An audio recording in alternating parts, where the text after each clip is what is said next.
The air is certainly heavy with sorrow as this community will be waking up as they continue to mourn the loss of many of their community members. That yellow tape And that you see let's still surrounding say the grocery hello store this morning, to it will Colin likely be up for some. Liddell. Colin, how are you today? Yeah, hi Luke. Fine. How are you? Good, good. So, So, what's on your mind? well, we seem to have this string of mass shootings by white men who are eager to identify as white supremacists, who release manifestos, often widely plagiarized from 4chan and Paul. To what extent do you think sites like 4chan, Paul, radicalize young men, turn them into angry, hateful killing machines? Well, it's not the sites themselves. I mean, the sites are basically platforms for certain content, and they're platforms for a lot of kind of what we generally refer to as alt-right content. And so there is a lot of alt-right content out there. The authorities try to control it. They try to deplatform it as much as possible. Groups like the ADL, the SPLC, they work very hard behind the scenes to try to marginalize this content as much as possible to avoid people actually seeing it. But nevertheless, young kids, teenagers, they find ways of seeing this stuff. It sort of kind of reminds me of like back in the old the good old days when they used to when porn was very very hard to get hold of. But young teenage boys would find a way to get their hands on it. So I think they're taking the wrong approach to dealing with this problem of radicalization through alt-right content. And what do you think would be a better approach? Well, I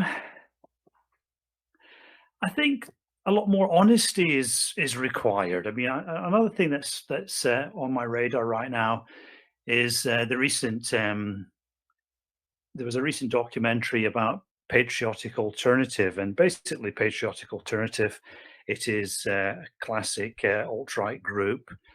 I.e., they basically have this theory that the Jews are this unseen evil power pulling the strings, creating the downfall of the white man in the West, and that's basically the essence of the alt-right view of the world. And so I think it was Channel 4, a program called Dispatches, did an expose of the Patriotic Alternative pseudo-political party. It's not really a political party because it can't actually stand in elections, but it's a kind of movement, and it's sort of spreading through alternative right kind of methods, on the internet, using memes, chat rooms, Telegram accounts, and so on, the usual way. And most of that documentary signally failed to really deal with the issues that these groups thrive on. And so, I mean, I think there needs to be a lot more honesty. Like, let's just recognize that there is a problem, and then you have to explain why that problem isn't just because of the Jews, or isn't even because of the Jews. And so, very little attempt is made by these groups to sort of tackle the content that the alt-right is putting out there. The alt-right has a theory. It's saying the Jews did this, the Jews did that. It's because of the Jews that this is happening. It's because of the Jews that that is happening. And they're not actually engaging with that. I mean, so the alt-right says lots of stuff that can be easily deconstructed, that can be easily disproved, but no attempt is made to do that. Instead, all they try to do is deplatform and deplatform and more deplatforming. And when you deplatform like that, people start to think you're afraid of what they're saying. You're afraid of what they're saying because what they're saying must be right. So this is the mistake that the people who are trying to de-radicalize are doing. And also the term de-radicalize is very, problematic as well, because sometimes, radical things are required. And I think in the case of Western civilization, there does have to be radical changes made for Western civilization to go on in any sort of meaningful way. Have you spent much time on 4chan, Paul? A little bit, not very much though, to be honest. I mean, usually I get sucked into 4chan and Paul when something like the Buffalo shooting happens, because you want to actually find out first of all, you want to find out what's going on. And the media do a very poor job of, supplying you with the vital information as well. And what? So, Sorry, go ahead. You're going to add no, something. so I was just wondering what your take on the Buffalo shooter is. What's your main realization here? I don't think I have one yet, but it's just disturbing. And, I mean, that's just such a paltry reaction. But there's a trend. All right, I remember in the Jewish community there was the shooting at the synagogue in Pittsburgh, and people kind of woke up to threats from that. But it was really only after the shooting in Poway, where I believe only one person was killed, but that this had become a trend of going into synagogues and shooting people up, that the Jewish community really started taking security much more seriously. And so now there's this whole trend of young men essentially creating content out of mass shooting with the specific audience of 4chan Poll in mind. So that's what stands out to me, is that this is a trend. It's not like a one-off. It just happens again and again. Yeah, I don't know if it's really a trend, or, I mean, how significant is it statistically? It happens now and then. There's a few cases that people refer to. It's essentially a handful of cases at the moment. It might become a trend, and maybe that's what they're really afraid of. If because this sort of thing can have a knock-on effect, especially with people in this particular age group. A bit like suicide. There is a kind of viral nature to things like that. So if somebody commits suicide in one particular town, that tends to increase the chances of other people in that town committing suicide. And I remember there was the case of this town in Wales where a lot of suicides were happening, and they concluded that there was some sort of knock-on effect. And you can also get similar effects with serial killers and so on. So I guess they are worried about it becoming virile and spiraling out of control in some way. But at the moment, it's still relatively, sporadic and now and then, rather than a kind of tsunami wave. The other thing that grabs my attention is that I don't believe that white supremacy poses a giant threat to Western civilization, or to the health and safety of most people in the West. But what happens when more and more of these shooters identify as white supremacists? See, white supremacist has a particular meaning on 4chan Poll. It's where, we're going to take the worst thing that our enemies say about us, and we're going to embrace it.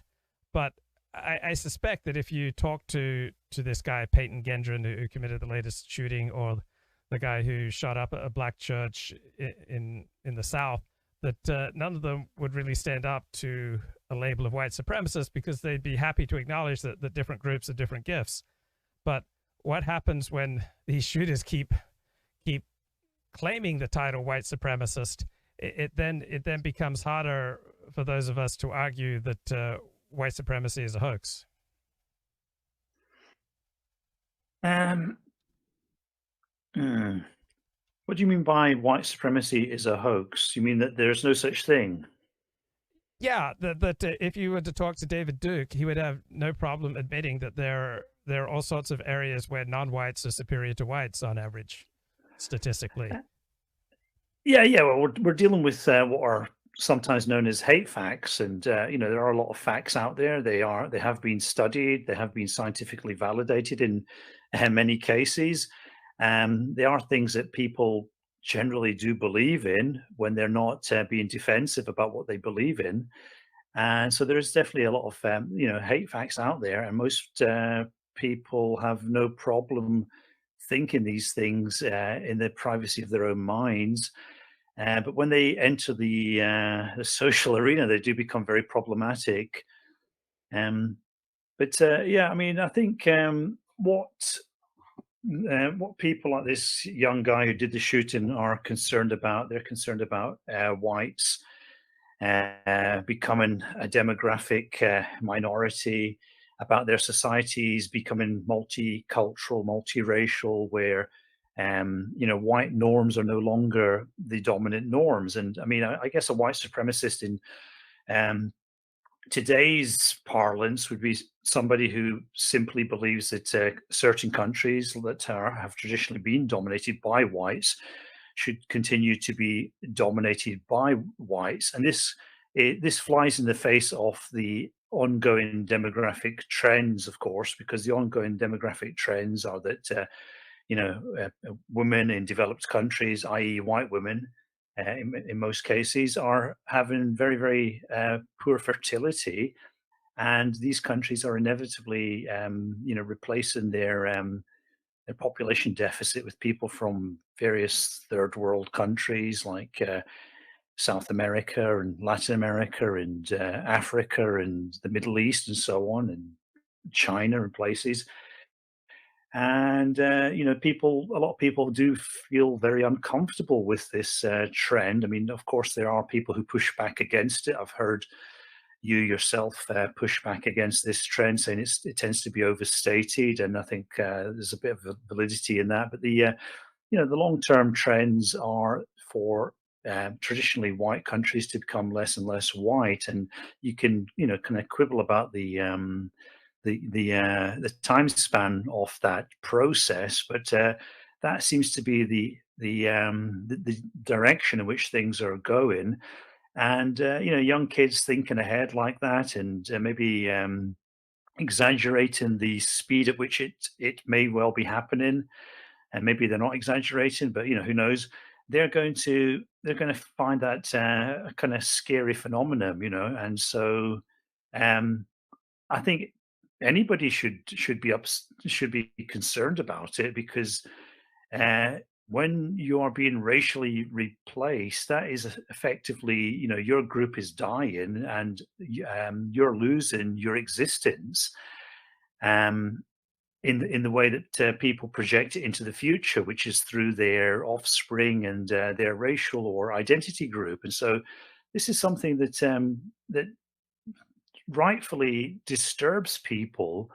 But the problem is that the alt-right comes along with all these cockamamie explanations. Well, not that many, basically with one explanation for what's going on, and it's this the standard explanation that it's the big bad evil invisible hand of the Jews behind everything, and that just makes people react in a very negative way, I think. I'm not a big fan of the Great Replacement analysis, but it's interesting. Over the United Nations website, they've got a whole pages and pages on replacement migration. Is it a solution to declining and aging populations?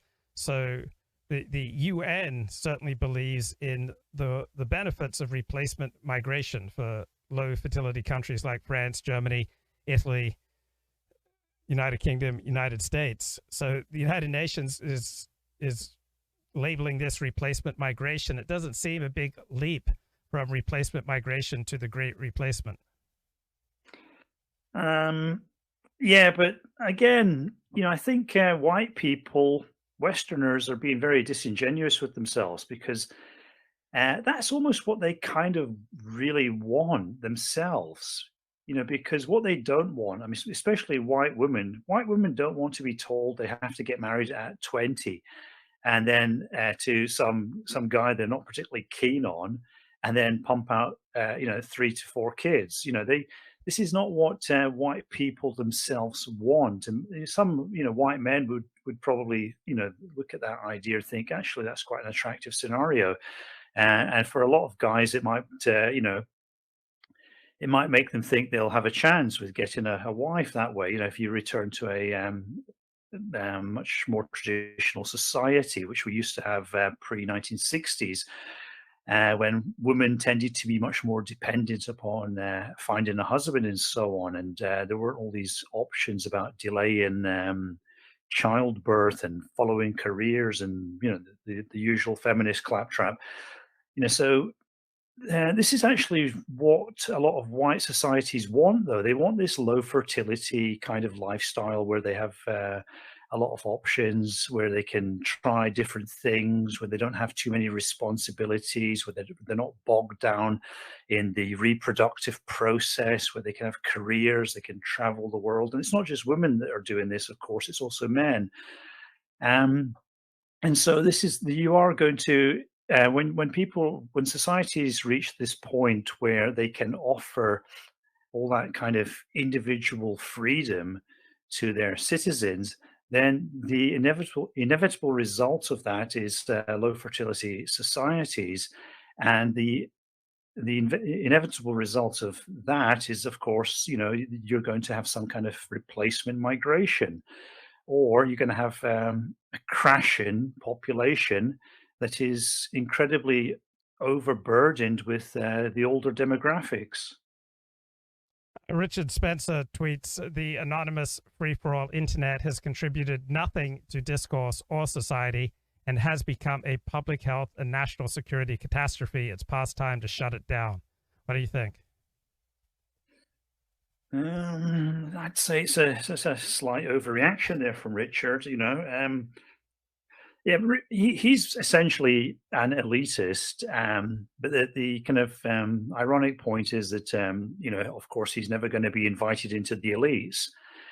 Now, I think there are certain valid criticisms to be made of the this open internet, and of course, the internet's a lot less open than it was when Richard Spencer started to make his mark. And of course, he's part of the reason why the internet is not as open as it used to be. But of course, the internet has been subverted, this open internet. There's been a lot of talk about how the Russians have used a lot of disinformation for their own agendas. They're very interested in making the West as divided as possible. This young guy who shot these mainly black people in Buffalo, he in his manifesto, he admits to being radicalized by the Daily Stormer. There is quite a bit of evidence that the Daily Stormer is supported by the Russians in various ways. So yeah, the Russians are actually using things like this to create divisions in societies that they see as rivals and enemies. And to me, it's not at all clear that the anonymous free-for-all internet has done more harm than good. What's your perspective? Well, the thing is, it's done a lot of harm and it's done a lot of good. And there's more harm and there's more good. But,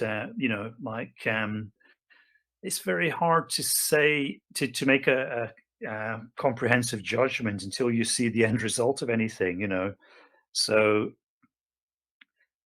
I think people are they're much less willing to accept authority, and that might be a problem. On the one hand, being willing to question authority can be a good thing, but it can also be a bad thing. So it makes it much more difficult for society to operate in a cohesive way. And there's no. I think the real problem. The real problem that the West has probably is not evil elites, but a lack of elites. We don't really have elites that we can actually trust. I mean, there are people who are in positions of authority, but they're not really in positions of authority. They tend to give the masses what they want. Our political elites are kind of subservient to what the masses want, and that's why you see all these kind of otherwise quite inexplicable things happening. There's no real leadership in our society, but then has an alternative to those official elites. There is no other rising elite that is leading the way. I mean, maybe a few years ago, people thought, okay, the alt right is rising up. It's got some important things to say. There's some interesting people in the movement. This might be the start of a new elite that's going to show the way to dealing with these long-term, kind of systemic problems that our civilization has. But that elite completely discredited itself as well. You see, so we're in this kind of elite vacuum at the moment, and our elites just do what's going to get them re-elected or what's going to sell. You describe yourself as a populist?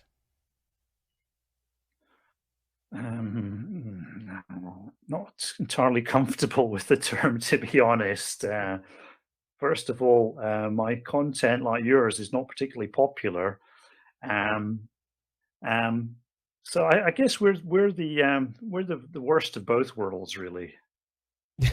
Yeah, because I don't see myself as either populist nor anti-populist. I think just as often the populists are right as they are wrong. I don't see the elites as inherently wrong or bad or out to get us. I think sometimes they're opposed to what I see as good, and sometimes they further it. So I consider myself at midpoint between populist and elitist. What about you? Would you lean more to one side or the other? I'm a bit suspicious of populism because I'm sort of very, very aware of how people's limited intelligence can be easily hacked by quite stupid and moronic ideas and viewpoints. And how about vis-a-vis democracy? Do you think the Western world, its established democracies, could benefit from more democracy or less democracy? What do you think? Well, I think they have probably.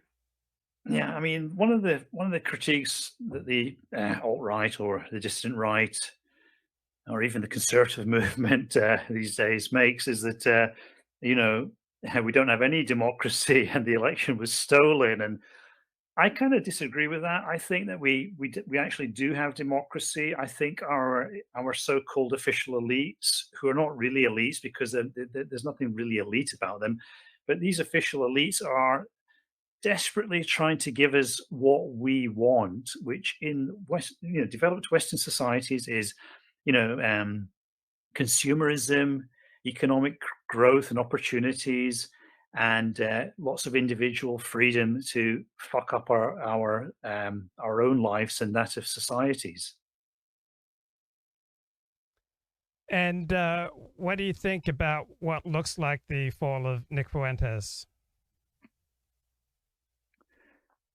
Well, I just think Nick is gay, and he's in some sort of weird twilight zone of denial, and he knows he's gay, but he's kind of living this kind of very, very warped um, sort of existence now. I just think he's got to get the butt sex part out of the way. Once he actually goes the whole way and does it completely, then he can just rebrand himself as a happily gay man. I mean, it just strikes me. He's a bit like Morrissey in the early years when he was trying to, avoid being gay, and he was just saying he was asexual and he wasn't really interested in sex, and he preferred a cup of tea, or was that Boy George? I don't remember, but anyway, yeah. The point I'm making is that a lot of gay people are not happy being gay, and I can understand why that is. Because if anybody being gay, there's a lot of horrible mechanics and plumbing that is involved, obviously. And he doesn't want to go the whole hog, but this is the thing that's preying on his mind and making him into this very warped and twisted character, I feel.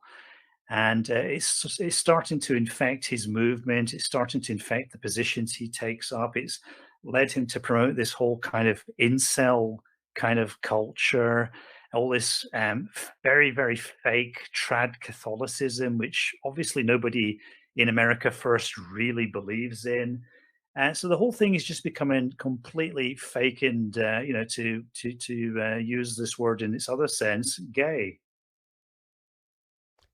Now, Richard would strongly decry nationalism and also populism because I think he believes in rule by aristocrats. What's your own reaction to nationalism? To me, nationalism's a primal force and the most powerful political force in the world over the past 200 years. And so I certainly think people should come to terms with it and not. I don't think there's any more useful force than people looking out for their own extended group. But what are your general thoughts on nationalism? Yeah, I think nationalism is a good thing. I mean, I was just talking earlier about people should be opposed to racial replacement because it's a simple existential question. If you're being replaced, if that's you going out of existence as a group, so why wouldn't you want to stay in existence? Nationalism is a political creed that's designed to protect that collective existence, and so I think it's a good thing. It probably makes societies more cohesive if everybody's kind of on the same page about a lot of things. Once you have a multicultural society with too many groups and agendas and ways of thinking about the most basic things, you're creating a lot of confusion and you're creating essentially very low trust societies. And so I think nationalism is definitely a good thing. Of course, in the European context, nationalism can create certain problems, as we've seen in the 20th century with various kinds of conflicts between various nations leading to quite serious wars. So it's not without its problems, nationalism, but I think the positives tend to outweigh the negatives. So as I was trying to figure out what I was thinking regarding this Buffalo shooting, I was listening to a video where John Mearsheimer was talking about the war in Ukraine, and he made the point that for many years Ukrainians and Russians regarded themselves as blood brothers. And then I started to think about wider European ties that obviously the French and the German and the English are all white, and they killed each other in the millions. So does this fractiousness within the race point to shortcomings with things like white nationalism? Well, I think the trouble that European nations have is that European nations just tend to be very good at fighting wars, and in most cases that you tend to fight with the countries nearest to you, and that's.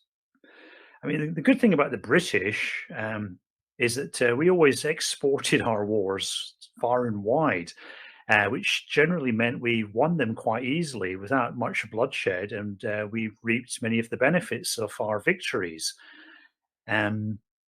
The trouble with the French and the Germans and a few other European groups is that they ended up getting locked into these, centuries-long conflicts that basically went nowhere and culled the brightest and the best from the gene pool, and we're seeing a kind of revisiting of that sterile path in the Russian-Ukrainian war.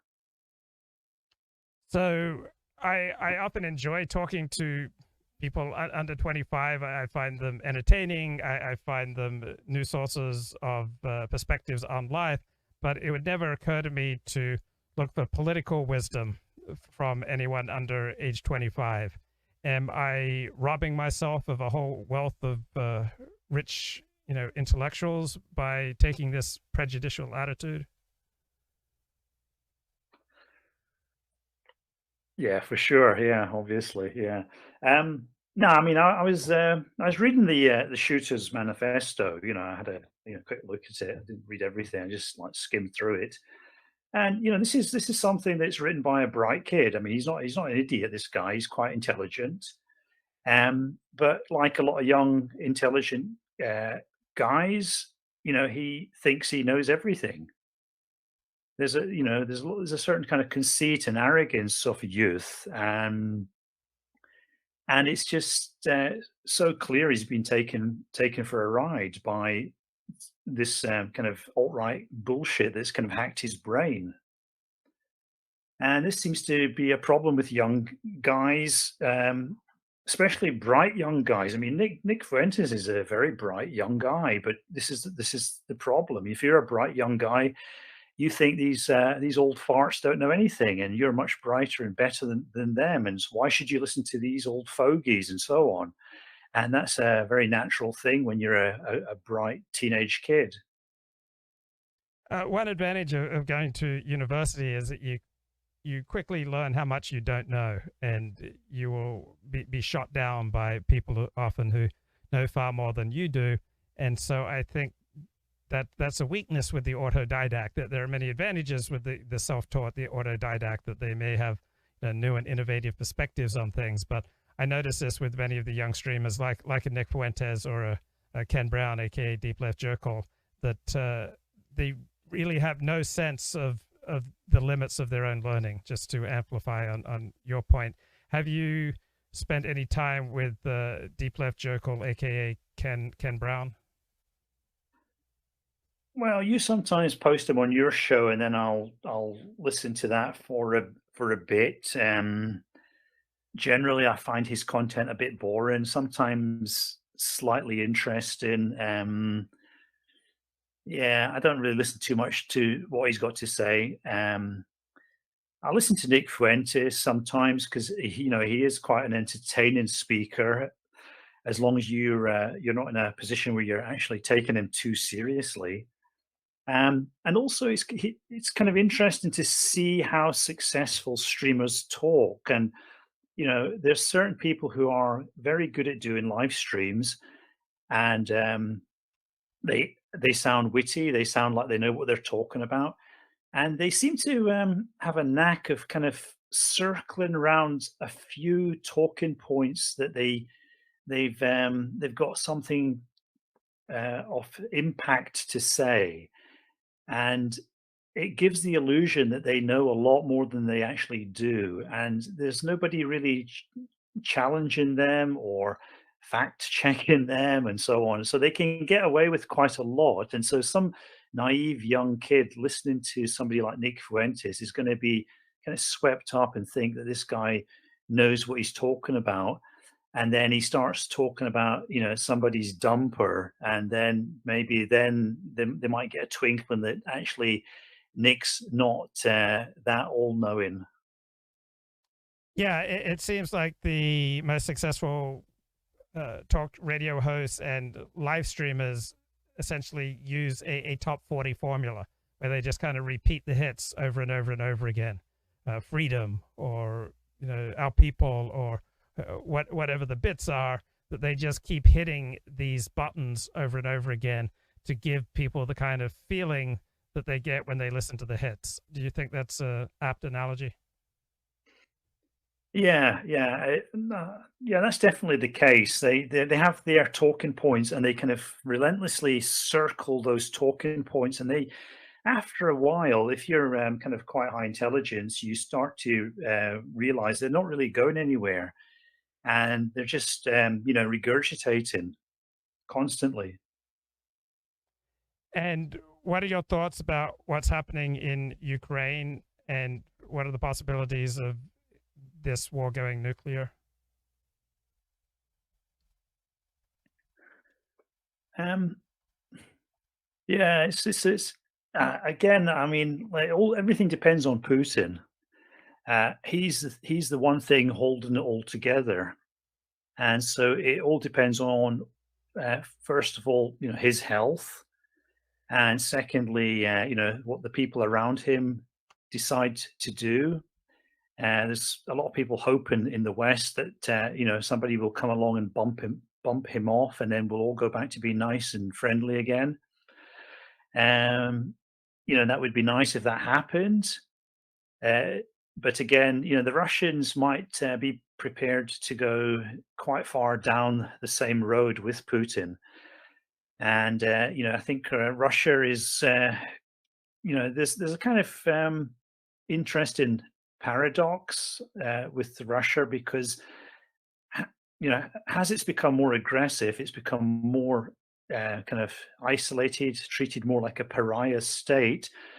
But this has also pushed up the price of its main export, which is, of course, oil and gas. And so it's actually increased its revenues by this very, very anti-social action. And so there's certain inbuilt strengths to that. But at the same time, the pressure to kind of isolate and cut Russia out of the global system is constantly growing. And it's hard to really see how this plays out. It is quite a complex thing. So I think we could be in for quite a long haul unless something happens to Putin. What do you think of the chances for a religious revival in first world industrialized nations? I don't think advanced societies generate sincere religious movements. Yeah, because as the world becomes increasingly rationalized, economized, and science and education and more efficient ways of doing things increasingly comes to the fore, the magic and mystery that was key to the religious worldview, there seems to be less and less room for it. So if in all likelihood that there seems no rational basis to believe there's going to be a religious revival in the West, where do you think people will turn for comfort? Because we have an increasingly seemingly dislocated world where the traditional comforts afforded by religion are no longer taken up by people. And so where do you think people will turn for comfort? Well, I think we're seeing this in, people are increasingly living in some sort of kind of hyper reality, some kind of, fake reality. They're living in a kind of meme world almost, and or they are practically inside a computer game, a lot of them. And so what's happening now is there's something very, very complex and weird happening, which we can't really talk about it accurately using the kind of tools of our present day language. I mean, there's something that has to be analyzed at a much higher level, but there is definitely something weird going on. It's not religious. It's not rational. It's beyond reason, it's beyond rational and irrational. And there's a kind of hyper rational world developing. How good are virtual friends? So right now I'm doing a live stream and there are a bunch of familiar faces in the chat having a lively conversation with each other, a type of conversation that these people I would expect can't really get in real life. And I know for myself, when I was basically bedridden for 6 years in my 20s, virtual friends sustained me, that I would be sustained by phone calls, by letters, by exchanging cassette tapes with friends and acquaintances all over the world, and I know that the virtual friends played a huge role in my life when I was particularly isolated. What do you think about the idea of virtual friends? Well, I think it's very much a phenomenon of the age. People are, much more involved with their virtual friends. They're they're sort of like online groups. They're kind of yeah. It's a bit like what Zuckerberg is pushing with Meta, this Meta world, where people are where people become their avatars, and people kind of associate online through avatars and images they project of themselves, and so everything becomes this kind of hyper reality. So that's one of the forces driving this escape from conventional traditional reality. But is it a good thing? Is it a bad thing? I'm not convinced it's a bad thing. Obviously, face to face friendship and human contact is best. But I know I've met many of my virtual friends in real life, sometimes on multiple occasions, and it hasn't actually added that much to the friendship. Like if I were to meet with you and we had coffee and we went for a walk, I'm not sure that, like, say 3 hours we might spend together would really add that much to our friendship. So what do you think about virtual friends as far as the efficacy or the use of them? Do you think that they tend to be good? Do you think they tend to be bad? Do you have any thoughts on the good or bad of virtual friends?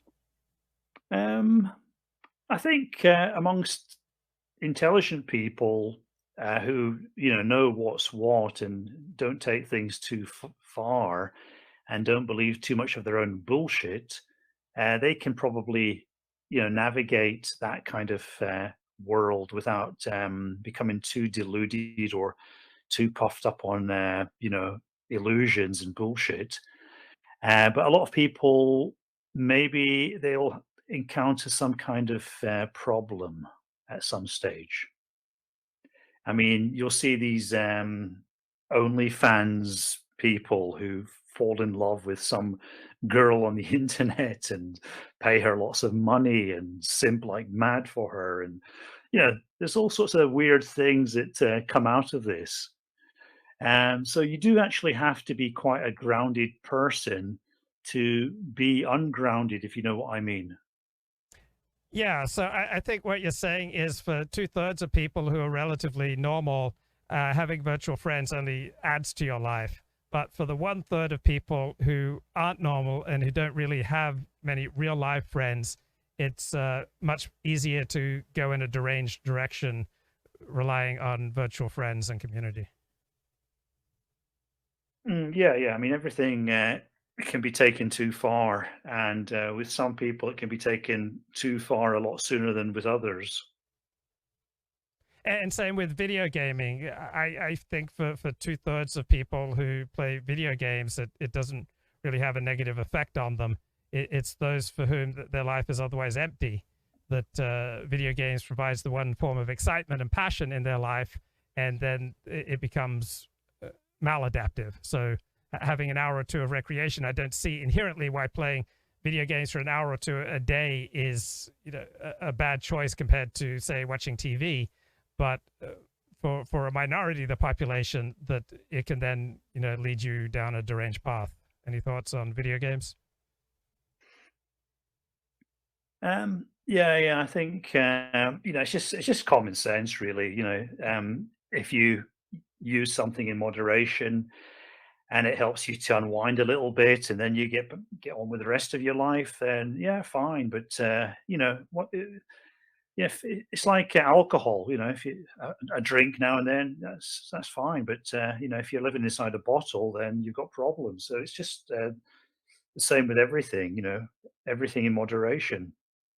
What role do you think video games might play in violence?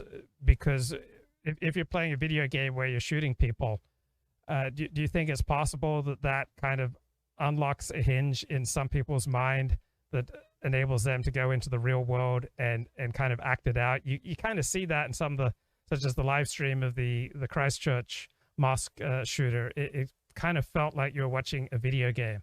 And so that argument is not ridiculous to me. I don't know how much empirical evidence there is for it, but the idea that for some people playing video games where you're shooting people, it may unlock a hinge in your mind that then enables you to take that attitude into the real world.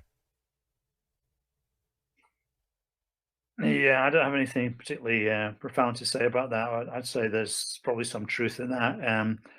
Some people might, it might have a cathartic effect on other people. It might help them to not do it. So nothing of real profundity to say to that. Uh, Anyway, Luke, that's enough. Enough of your curveballs for tonight. So I've got to be going now. So thanks, Colin. Great to talk to it's you. been fun talking to you as usual. Okay, Cheers. cheers, mate. Cheers.